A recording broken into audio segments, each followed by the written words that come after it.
Assalamualaikum warahmatullahi wabarakatuh. Perkenalkan kami dari kelompok 3 yang beranggotakan Usman Taufik, Bunga Karisyadina, Fatia Razki Asyad, Emrek Salfancah, M. Fauzan Aziz, dan juga Abila Pasancah. Berdiri kami di sini, kami akan menjelaskan materi geografi kami, yaitu mengenai sumber daya alam pertambangan. Pengertian SDA atau sumber daya alam adalah segala sesuatu yang berasal dari alam dan dapat digunakan oleh manusia untuk memenuhi kebutuhan hidupnya, baik secara langsung maupun tidak langsung.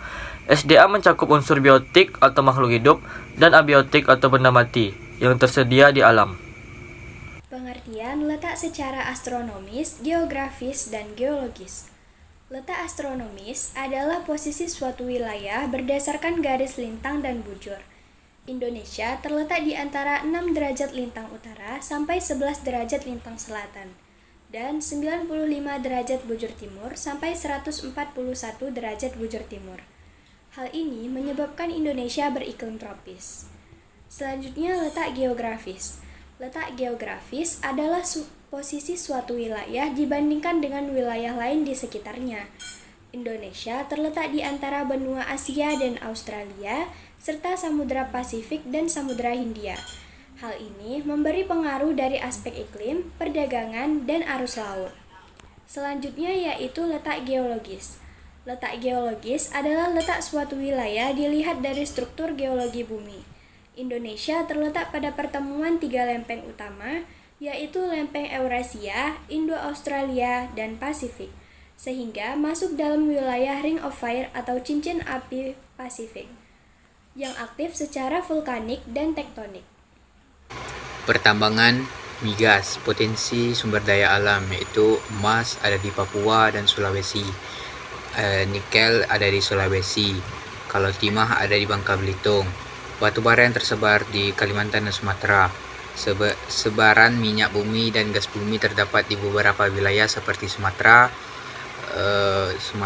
yaitu Lok Seumawe, Riau, Sumatera Selatan. Ada juga Jawa, ada di Jati, Majalengka, Monokromo, Cepu, Cilacap. Kalau di Kalimantan ada Tarakan, Balikpapan, dan Kalimantan Selatan. Kalau Maluku ada Seram dan Tenggara. Papua ada di Kelamono, Sorong, dan Babo. Biji besi yang bisa ditemukan di Cilacap yaitu Jawa Tengah, Sumatera, Lombok, Yogyakarta, Gunung Tega atau Lampung. Pegunungan Fairbank ada di Sulawesi Selatan dan Pulau Sebuku, Kalimantan Selatan. Bauxite yang dapat ditemukan di Pulau Kalimantan, Kepulauan Bangka Belitung, dan Pulau Bintan atau Kepulauan Riau.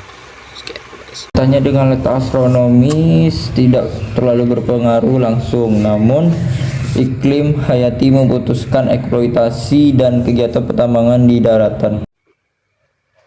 Kaitannya dengan letak geografis.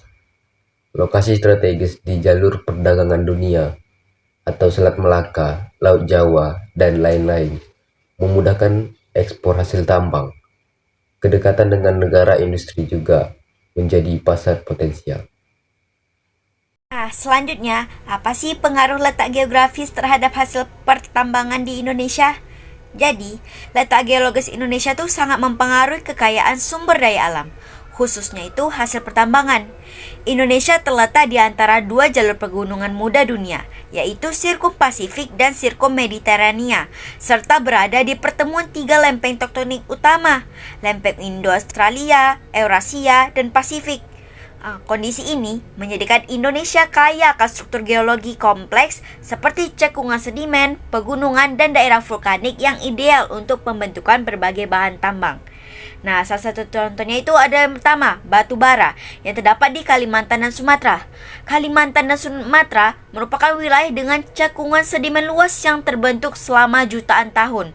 Cekungan ini menjadi tempat akumulasi bahan organik dari tumbuhan purba yang kemudian berubah menjadi batu bara akibat tekanan dan panas bumi dalam waktu geologis yang panjang.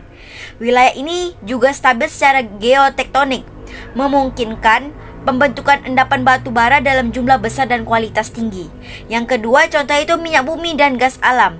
Sebaran minyak dan gas bumi seperti di Sumatera, Jawa, Kalimantan, Maluku, dan Papua berkaitan erat dengan keberadaan cekungan sedimen yang menjadi perangkap alami hidrokarbon. Proses pelipatan dan patahan di daerah pertemuan lempeng menciptakan struktur antiklin, sesar, dan perangkap batuan yang ideal untuk menyimpan minyak dan gas. Wilayah seperti Riau, Sumatera Selatan, dan Kalimantan Timur termasuk dalam wilayah kaya hidrokarbon karena terbentuk dari sedimen laut, dalam, dan delta yang kaya bahan organik. Yang ketiga itu ada biji besi. Biji besi ini banyak ditemukan di wilayah yang memiliki batuan beku dan metamorf tua, seperti di pegunungan Verbeek, itu Sulawesi Selatan, Gunung Tega di Lampung, dan Pulau Sebuku di Kalimantan Selatan. Wilayah-wilayah ini merupakan bagian dari busur pegunungan tua dan jalur vulkanik, tempat terjadi proses mineralisasi besi secara alamiah akibat aktivitas magma dan pelapukan batuan. Yang keempat itu ada bauksit yang terdapat di Kalimantan Bangka Belitung atau di Pulau Bintan. Bauksit terbentuk dari pelapukan batuan aluminium di daerah tropis dengan curah hujan tinggi, namun juga sangat dipengaruhi oleh jenis batuan induk dan struktur geologi.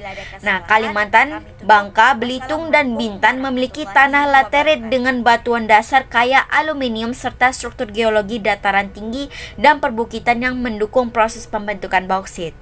Nah, jadi letak geologis Indonesia yang berada di Jalan Pegunungan Muda dan pertemuan lempeng tektonik ini menjadikan negeri ini memiliki struktur geologi beragam dan kompleks yang mendukung pembentukan berbagai hasil tambang.